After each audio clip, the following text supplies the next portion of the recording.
네이버에서 기사를 쓰고 있는 윤지로라고 합니다.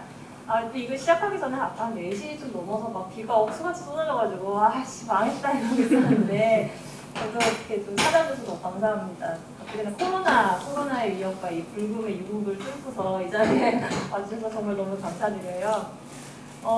제가 이제 북토크를 한다고 했을 때 사실 제가 뭐라고 저를 보러 오겠습니까? 그래서 제가 저 혼자의 힘으로는 안 될 것 같아서 제가 이제 제 마음속에 윤핵관들이 있거든요. 윤질 학신 관계자들이 있거든요. 제가 좋아하는 분들을 같이 해야겠다 이렇게 해서 정말 좋아하는 분들, 책 쓰면서 만난 분도 계시고 그래서 되게 좋아하는 분들로 이렇게 해서 좀 이분들의 이야기를 같이 들어보면 훨씬 더 입체적으로 좀 뭔가 다가오는 게 있지 않을까 싶어서 모셨습니다. 그러면은 일단은 제가 본인 소개 간단히 본인 이제 하실 텐데 일단은 축사마다 계시고요. 재배역에 계시고 그리고 이 기후변화에 있어서 이야기해 주실 이유진 박사님도 계시고요. 네. 그럼 가나다 순으로 이도환 대표님부터 이유진 박사님, 그다음에 전략 교수님 이렇게 소개해 주세요. 윤핵관 이도환입니다. 예, 저는 2013년도에 충남 중수부를 기동을 해서 돼지를 10년째 키우고 있습니다. 되게 양도육을 하고 있고요. 돼지를 키운다는 농업을 하는 분들, 그 첫째부터 기후 변화라고 하는 것이 제 새로운 생업, 굉장히 중요한 일이구나 하는 생각을 하고 있었습니다. 지금은 이제 돼지를 키우고 이제 보통 축산업에서 분뇨나 이런 데서 온실가스 배출이 많다고 하죠. 가축 분뇨를 에너지화해서 좀 온실가스도 줄이고 재생에너지를 만든다든지 하는 일도 하고, 그 다음에 농장은 마을의 한 일부분이거든요. 그래서 이제 제 농장에 있는 마을의 에너지 자립 마을 제가 심의원장입니다. 이런 여러 가지 일을 하고 있고, 기후변화에 대한 많은 책들이 나와 있지만 특히 유 기자님 책이 좀 인상 깊었습니다. 이제 돼지를 키운다는 건 이제 고기를 생산하는 데 근본 집합이고, 그러면 결국은 제가 하고 있는 산업이나 농촌, 농업이라는 것들이 결국은 식탁으로 오거든요.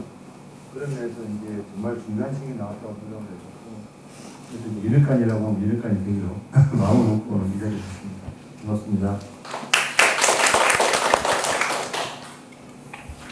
네, 반갑습니다. 저는 녹색전환 연구소 이유진입니다. 우리 윤지로 기자님께서 쓰시는 기사는 이렇게 한 번씩 쭉 찾아가지고 읽어봅니다. 요즘 이런 기사를 쓰고 계시는구나. 그래서 공부도 하고 그렇게 하고 있는데요. 저는 99년도에 녹색연합이라는 환경단체에서 환경운동을 시작해서 제가 처음으로 에너지 문제에 좀 접했던 때는 부안의 핵폐기장 반대운동 했을 때입니다.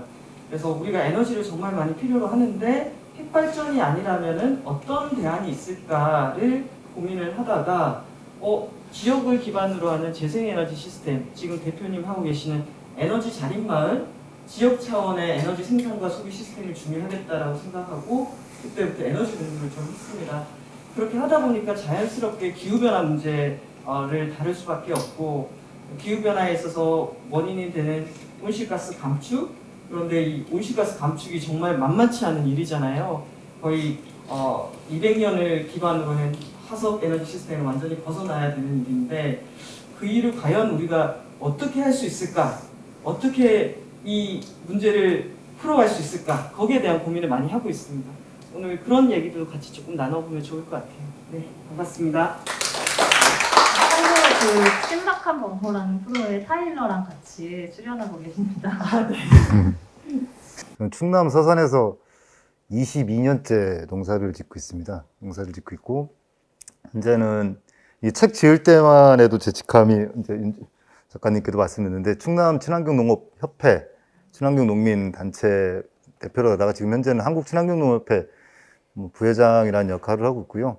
그 마을과 함께 이제 유기농이나 그다음에 이제 소비와 관련된 고민을 하고 있고요. 생산서부터 소비 폐기까지 먹거리와 관련된 고민을 좀 하고 있다라는 말씀을 드리겠습니다. 네, 만나 뵙게 돼서 반갑습니다.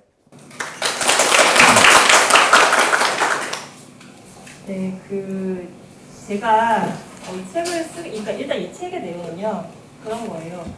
우리가 뭔가 먹거리와 기후 변화를 연결지으면 떠오르는 이미지가 뭔가 항상 기후 변화의 피해자로서 많이 존재를 하잖아요. 이렇게 막 벼가 논이 막 짝짝 갈라지고 아니면은 뭐 양식장 고기가 다 막 죽고 막 이런 이제 피해자로만 인식이 되는데 사실 영원히 기후 변화의 피해자로만 존재하는 것도 없고 가해자로만 존재하는 것도 다 영향이 있는 건데 뭔가 가해자로서의 역할도 영향도 있을 텐데 라는 생각에 이제 좀 뭔가 무슨 얘기들이 있을까 본데 제가 뭐 방문해서 그런지 모르겠지만 제가 들리는 얘기로는 뭔가 소고기 먹지 말자 뭐 이런 얘기들이 대부분이더라고요. 그래서 이게 정말 전부일까? 여기서 일단 출발을 했어요. 그리고 제 개인적으로 벌써 한 2년 반 됐는데 2년 반 전에 이제 페스코라고 이제 육고기를 먹지 않는 그걸로 이제 식생활을 바꾼 계기가 있어서 그 이후에 뭔가 먹거리에 일단 관심도 있었고 그래가지고 그래서 이제 농업과 기후변화 이야기를 한번 써봐야겠다. 이번에는 농업이 기후에 어떤 영향을 주는가 가해자로서의 농업을 한번 들여다봐야겠다라고 했는데 근데 사실 이게 쓸 때도 그렇고 지금도 그렇고 약간은 사실 우리나라에서 기후라는 것도 되게 마이너고 농업은 더 마이너고 그러니까 뭔가 마이너와 마이너의 교집합 정말 아주 좁은 그 영역에 대해서 우리가 건드리고 있는 거잖아요. 그래서 뭔가 이게 과연 우리 사회에서 얼마나 이게 퍼져나갈 수 있을까 이런 이야기들이 그게 좀 걱정이에요. 그래서 뭔가 이렇게 자리를 마련해서라도 어떻게 조금이라도 더 이렇게 전달하고 싶은 마음이 큰데 이제 지금 이도원 대표님이랑 지금 전 선생님 같은 경우는 직접 이제 돼지도 키우고 작물 재배하고 하시잖아요. 그것도 이제 뭔가 두 분은 기존의 관행대로 하는 게 아니라 뭔가 본인만의 특별한 방식으로 하고 계시단 말이에요. 저는 그 계기가 궁금해요. 어떻게 그렇게 시작을 하셨는지. 올해 막 비가 와서 다들 걱정을 많이 하셨잖아요. 그죠? 저희 홍성에 있는데 비가 와서 좀 다행이었어요. 우리 논에 보면 아시죠? 물을 찰랑찰랑하게 대놔야지 벼가 자라는데 올해도 모내기 때 비가 안 와서 그죠? 막 그랬는데 그럼 막 지하수를 쓰거든요. 근데 이제 이게 한계에 온 거예요. 왜냐면 이제 아마도 이제 물 수위도 바다 해수면도 올라가고 이러면서 지하수를 파는데 이제 소금물이 염기 있는 물이 올라오다 보니까 저희 지역이 어떠냐면은 이 상태로 2주만 비가 안 온다면은 이거 밀란이 나지 않을까 혼자 걱정을 했었어요. 이제 그러다가 이제 비가 오니까 이제 너무 처음에 고맙다가 서울에 일 터지는 거 보고 어떡하지? 근데 다행히 이제 저희 홍성 같은 경우는 이제 홍수는 나지 않고 이야기 들은 이유가 제 2013년 기억이에요. 이제 처음 돼지를 키우는데 2013년도 한번 기억을 돌이켜 보시면 엄청 더웠거든요. 근데 이제 그때 막 기온이 36도, 막 7도 올라갔는데 제가 이제 귀농에서 처음 돼지를 키웠는데 돼지가 더워서 많이 죽었어요. 근데 이게 그래가지고 이제 사람이 이제 뭐라 그래야 되나 키우는 그 무엇이 죽는다는 건 엄청난 트라우마죠. 동시에 저희 마을이 가물어 가지고 관정에서 물이 안 나와서 이러다가 무슨 일이 생길까라는 생각이 들었고, 그러니까 더워서 돼지가 죽는 걸 보고 일단 뭘 했냐면은 막 땡볕을 내서라도 에어컨을 달았어요, 책상에. 그러니까 에어컨을 달아서 식혀주는데 이제 홍성 옆에 보령이라는 데가 있습니다. 멀리서 이제 농장에서 멀리 보면은 보령의 석탄 발전소가 보입니다. 그래서 문득 딱 드는 순간에 지금 일단 우리 농장 돼지는 살렸는데 저 발전소 전기를 제가 쓰고 있구나. 그 다음에 이제 저희 마을은 물이 부족한데 더 깊은 관정을 파가지고서 이제 논물을 대서 이제 작물을 했는데 그럼 옆에 관정에 물이 안 나와요. 그걸 보고 느꼈던 게 방금 이제 윤 기자님 말씀하신 것처럼 처음엔 피해자로 바라보다가 결국 가해자 이유를 하구나 하면서 이제 이게 잘못하면은 농업이나 농촌이 거대한 개미지옥과 같은 상황에 있고 하면서 기후변화 문제를 정면으로 돌파하지 않고 그냥 에어컨을 다는 걸로 끝낸다든지 관정을 더 깊게 파는 걸로 해서 나만 살려고 하면은 결국은 제일 먼저 나가 떨어질 곳이 농촌이고 농업이라는 생각을 한 그러한 부분들이 이제 제가 제일 마음속에 가지고 있으면서 또 돼지를 키우고 있는 부분들은 이런 얘기를 좀 드리고 싶습니다.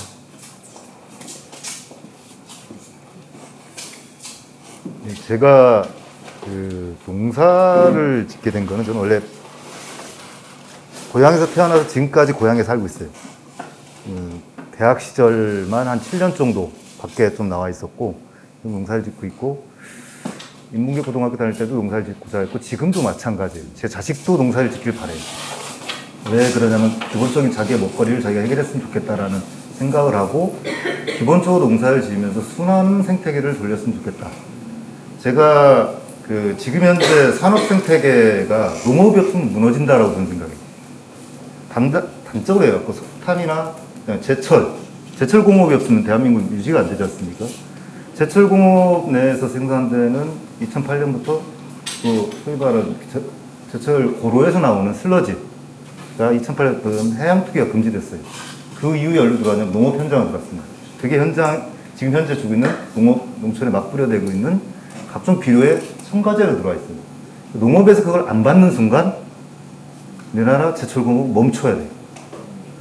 그럼 얼마만큼 이걸 합의할 거냐. 그 사람들이 대부분 먹거리를 볼 때 저희 애들도 그렇고 대부분의 사람은 그렇습니다. 눈에 보지를 못해요. 생산되는 과정부터 하고 어떤 과정을 못 보는데 저는 농사를 지면서 생각하는 게 뭐냐면 현재 유기농업을 하고 있지만 관행농업이든 뭐든 간에 그 예쁘게 포장된 식품이 아니라 식품이라는 전체를 갖다가 농산물이면 농산물, 축산물이면 축산물 갖다가 아름답고 예쁘게 보기 좋게 만드는 게 아니라 지금 현재 우리가 생산된 농산물 중에 폐기되는 게 전 반 이상이라고 보거든요. 이게 통계적으로 나와 있지는 않지만 기본적으로 생산 단계에서 일반 관행농산물은 25에서 30%가 폐기가 돼요. 올 같은 경우 그 장마가 갑자기 폭우가 되었어요. 폭우가 되면서 6월 29, 30일 서산에 시간당 110mm 정도의 비가 왔습니다. 2시간 동안 300mm 가까이 왔어요. 그리고 현재까지 이마트가 2달 동안 폐업을 했어요. 이마트 자체가 물이 잠겼으니까. 물에 잠겨서 폐업을 했는데 그러면서 그 당시에 감자를 캐야 됐는데 감자 캐는 거에 약 60% 정도가 썩었어요. 그러니까 현장에 벌써 썩은 거죠.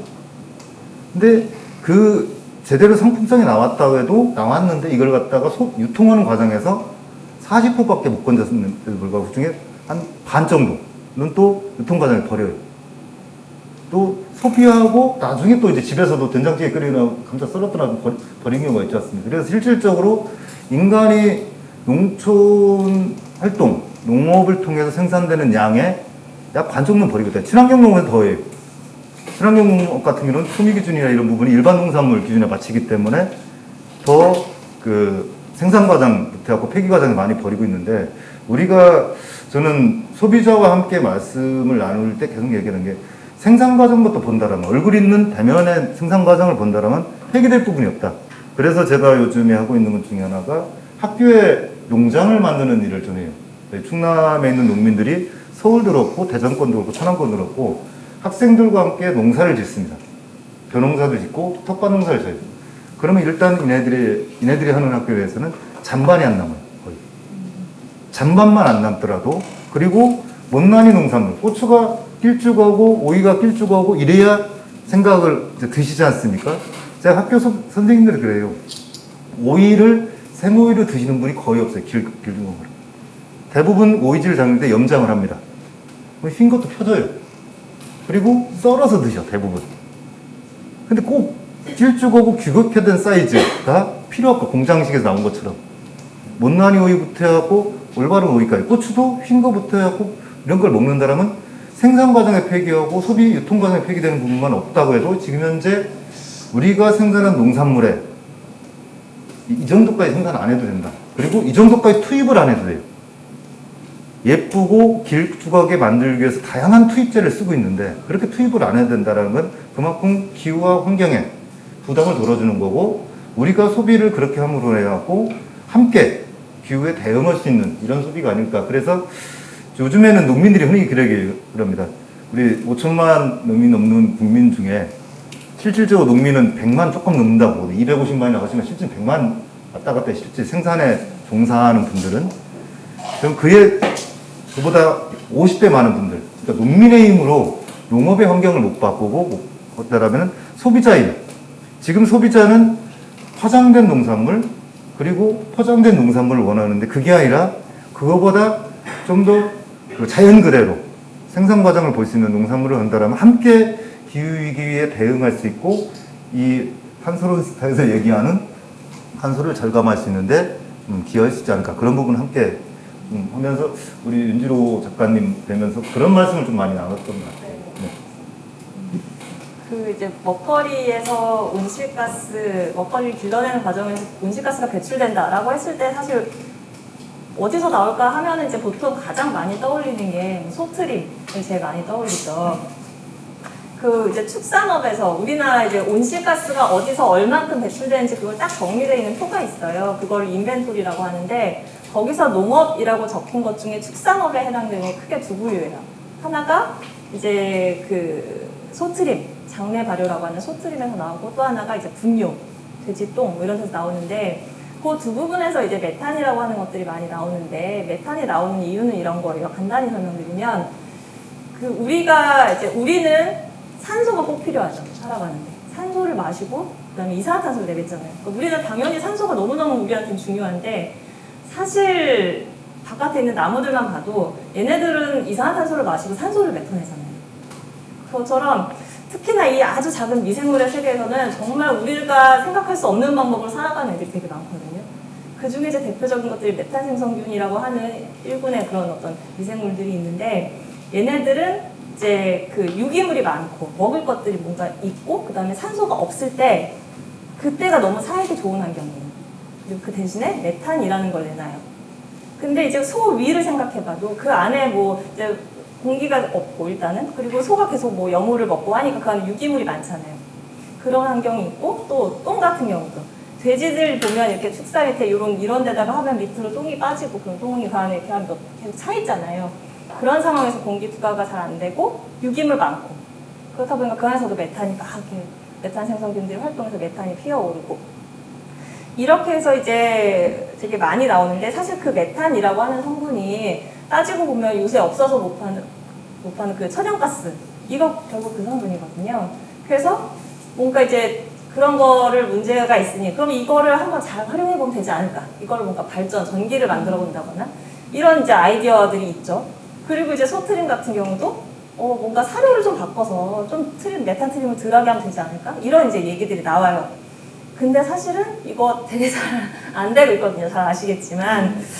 그리고 이제 먹고 싸는 얘기가 있으니까 이제 먹이를 한번 들여다보면 우리나라 식량 자본이 다 낮은 거 다 아시잖아요. 그러니까 하물며 사람 입에 들어갈 것도 잘 못 기르는데 동물 입에 들어갈 거를 우리가 기를 리가 없죠. 그래서 동물이 먹는 그 먹이들의 원료는 대부분 수입을 하거든요. 그러다 보니까 이제 뭐 그런 거기서 기르는 뭐 대두 이런 게 다 어디서 오느냐? 우리가 막 아마존이 파괴된다 뭐 이렇게 하는데 사실 거기서 아마존에서 어마어마하게 많은 양의 콩을 길러서 그게 이제 카길이라든가 이런 곡물 메이저로 가는 거거든요.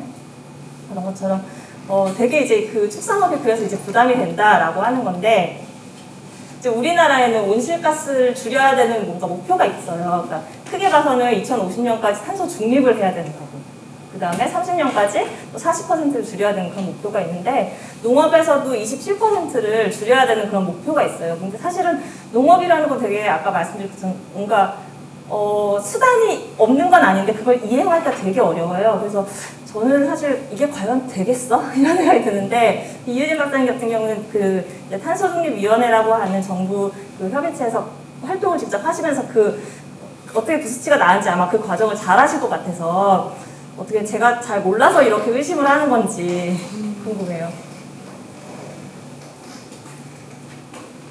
먼저 다들 기후변화에 엄청 걱정되시잖아요.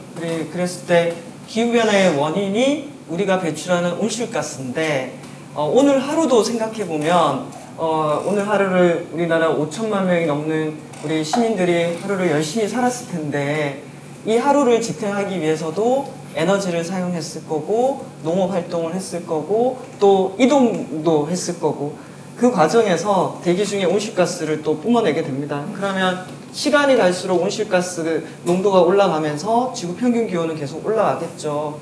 그런데 이렇게 계속 올라가면 안 되니까 더 이상 오르지 않도록 마지노선을 잡자라고 했던 게 1.5도씨고 그리고 그 1.5도씨를 넘지 않으려면은 탄소 중립을 해야 된다라는 게 지금 현재 우리가 합의하고 있는 내용인데 생각해보면 탄소 중립이 진짜 엄청난 목표입니다. 탄소 중립이라는 게 지구에 인간이 80억 가까이가 있는데 이 80억이 지구의 대기 중에 추가로 이산화탄소를 배출하지 않는 상태가 돼야 되는 거죠.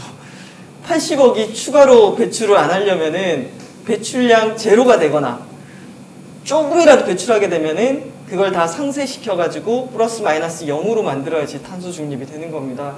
그래서 저도 이걸 볼 때마다 와 이거 진짜 엄청난 걸 해야 되는구나 싶은데 우리나라도 탄소 중립을 선언했잖아요. 그런데 우리는 이산화탄소뿐만 아니라 그 7가지 온실가스를 다 중립화하는 것을 목표로 갖고 있습니다. 그래서 지난해 했던 게 탄소 중립 시나리오를 짜는 거거든요. 앞으로 28년 뒤에 2050년이 됐을 때 대한민국 국민은 5천만보다 줄어 있겠지만 약 한 4,700만 명이 경제활동을 하면서 대기 중에 온실가스를 뿜어내지 않아야 돼요. 그렇게 하기 위해서 각각의 분야별로 최대한 줄일 수 있는 양을 뽑아내거든요. 그러면 우리나라는 어디서 제일 많이 배출되냐면은 전기를 생산하는 화력발전 분야에서 가장 많이 생산이 됩니다. 그 다음이 산업 영역이고요. 그리고 뭐 건물 수송 있을 거고 농업 분야 배출량을 보게 되면은 우리나라 전체 배출량의 3% 정도가 됩니다. 3%. 그래서 많은 이 분들이 이제 온실가스 감축할 때 가장 많이 집중하는 게 전력 분야 어떻게 할 거냐, 화력발전소, 그래서 석탄발전소 폐쇄 얘기 나오는 거고 재생에너지 늘려야 된다는 얘기 나오는 거고 그리고 산업 분야 배출량이 어마어마하기 때문에 특히 포스코 같은 경우에는 기업 하나가 우리나라 전체 배출량의 11%거든요. 그래서 산업부는 어떻게 할 건지 여기에 대해서 대책을 세우고 얘기하는데 우리 윤지루 기사님이 쓰신 이 탄소로운 식탁의 먹거리 분야는 우리나라 전체 배출량의 3%밖에 안 되다 보니까 이거 자체에 대한 관심, 논의 자체가 매우 활발하게 벌어지지 않아요. 그러니까 논의 자체가 좀 잘 안 되는 거죠. 그래서 탄소중립위원회 이제 민간위원이 70명 가까이가 됐는데 거기에 초기 출범할 때는 농업 분야를 얘기할 수 있는 분이 거의 안 들어가 있었어요. 그래서 이제 곧 2기 탄소중립위원회가 출범을 하거든요. 아마 한 35명 정도가 될 텐데 저는 거기에 농업 분야에 계신 분이 또 안 들어갈 가능성이 매우 높아서 이게 지금 현재 우리가 갖고 있는 조금은 큰 문제가 아닌가라는 생각이 들어요. 기후위기가 생겼을 때 사실은 먹거리 분야가 상당히 중요한데 여기에 대한 논의를 할 수 있는 사람이 안 들어간다라는 거는 큰 문제죠. 그런데 여기서 저는 또 말씀드리고 싶은 게 우리가 탄소 중립하면은 한편으로 줄이는 얘기를 막 하다 보니까 다 부담에 관한 걸로 느끼거든요. 그래서 이거 줄여야 되는데 이거 회피하고 싶고 떠나고 싶고 그런 의지인데 사실 저는 농업 분야의 3%라고 얘기하지만 농업 분야의 탄소 중립을 어떻게 할 것인가를 논의하는 게 어떻게 보면은 농업의 지속 가능성 이대로 이 책에 보면은 현재 우리나라의 토양의 영향이 너무나 과도하고 또 비닐하우스도 너무 많고 그리고 여러 이 먹거리 생산하는 과정에서 일어나는 환경 문제들이 있잖아요. 그러면 탄소 중립의 경로와 논의를 하면서 어떻게 지금 갖고 있는 문제를 풀 것인가 라는 측면에서 접근하게 되면은 기회가 될 수도 있거든요. 우리 먹거리 문제를 다시 한번 뒤집어서 해석하고 풀어보자. 그런데 말씀하신 것처럼 지난해까지 시나리오 만들고 감축 목표 딱 설정하고 그 다음 손을 놓은 것 같아요. 그런데 이거는 농업 분야뿐만 아니라 모든 영역에서 기후위기는 이렇게 심각해지고 사실 우리가 이번에 겪었던 홍수가 이 위기를 근본적으로 해결하기 위해서 접근하라고 신호를 보내는데 우리는 목표 설정하고 난 다음에 조용히 손을 놓고 있는 상황이 아닌가 싶어요. 지금은 농업 분야뿐만 아니라 모든 영역에서 탄소 중립 논의가 좀 멈추고 있어서 좀 안타까워서 다시 이걸 논의를 활발하게 만들어야 되지 않을까 싶습니다. 네. 아까 메탄 똥에서 이제 분뇨가 똥에서 메탄이 나온다고 했잖아요. 그럼 사실 상식 그냥 간단히 생각하면 그럼 메탄을 그냥 잘 모아서 잘 쓰면 되겠네 싶지만 사실 쉽지 않잖아요. 직접 하시잖아요. 어떤 어려움이 있으신지. 일단 똥을 모아야죠. 이제 돼지 똥이나 이제 소똥이 있다 그러면은 이제 이걸 에너지화를 하는데 이게 가스를 모은다는 것 자체는 이제 포집을 한다는 얘기이고, 포집된 걸 갖다가 재생에너지를 만든다든지 하는 것들은 어느 정도 이제 규모의 경제를 가져간다는 거거든요. 그러려면 한 농장의 똥을 가지고는 이런 시설이 감당이 안 될 거예요. 그러려면 이제 여러 농장의 똥을 모아야 될 텐데, 그러다 보면은 이제 사실 현장에서 볼 때 도시도 같지 않습니까? 님비 현상들이 존재를 하겠죠, 그죠?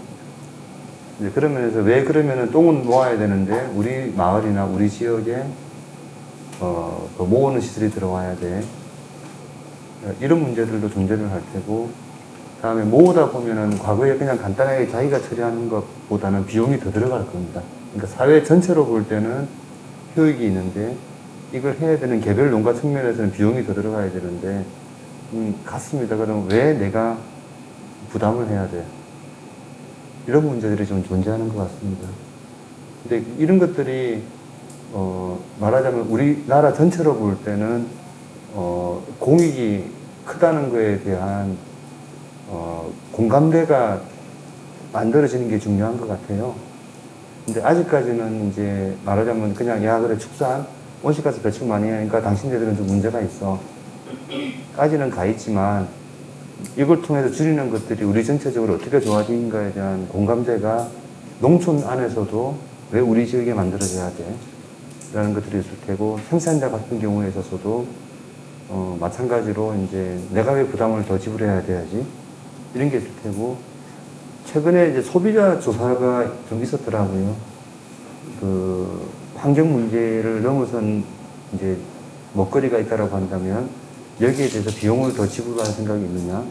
근데 여전히 어떻게 나오냐면은 내 몸에 좋거나 안전한 먹거리에 대해서는 비용을 지불할 생각이 있는데, 환경 문제를 극복한 문제에 대해서 실제 어느 정도 비용을 더 지불할 수 있는 비율은 막상 얼마 되지는 않더라고요, 아직까지. 그래서 한마디로 이제 필요에 대해서는 공감을 하고 있는데, 여기에 대한 어떤 분담 측면에 있어서는 단순히 소비자들이 분담 안 하려고 합니다 말씀드리는 것도 아니고, 생산자든 농촌이든 소비자 전반에 있어서 공감을 하는 것 같지만 여기에 대해서 참여하겠다는 부분들에 대한 한계가 있는 게 아닌가, 그게 제일 어려운 부분이라고 생각을 합니다. 제가 책 낸 이후에 되게 고맙게도 되게 여기저기서 이렇게 막 불러주셔서 강의를 많이 하고 다니는데, 그럴 때 이제 축산업에 대해서 많이 나온다 하면은 뭐 다들 이렇게 하세요. 근데 재배업에서도 사실 이 공식이나 이런 걸 기를 때도 엄청나게 나옵니다 하면은 사실 되게 놀라세요.